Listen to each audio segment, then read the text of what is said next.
All right, people. Got new music? I want to tell you, people, we're not on the outside looking in. We're on the inside looking out of this huge, weird joint called the United States. Being run by a bunch of DEIs. United States is United States is hard up to regain its leadership in the world. Like they did, like when you had black towns in the old days after the Civil War, you had little black towns and stuff like that going on. And there's tighter segregation, but black people were still thriving, right? So what did the dominant society do? The Southerners and the KKK, they burned the cities, they buried them underwater, and drove the people out. All right? They did all three or combination of all. Now, the Americans being primitive like they are, using brute force, they're trying to do that with China, right? Well, we're gonna cut off your access to chips and this XYZ, right? Well, China jumps up, develops its own stuff, right?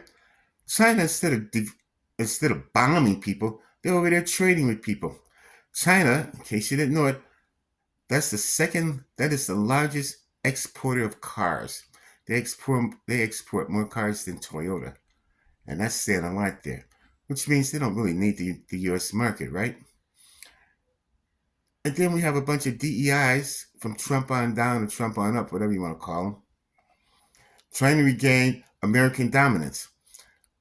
American dominance, but then again, these people, they have no creativity. No creativity. All they know is violence. Or let's make a law. Well, you can make a lot of the laws you want, but that doesn't work. So China's definitely leaped ahead, and then they did an AI called DeepSeek that you didn't have to spend billions of dollars on, like Gemini and Copilot, and some of that other garbage out there. So it's a new world.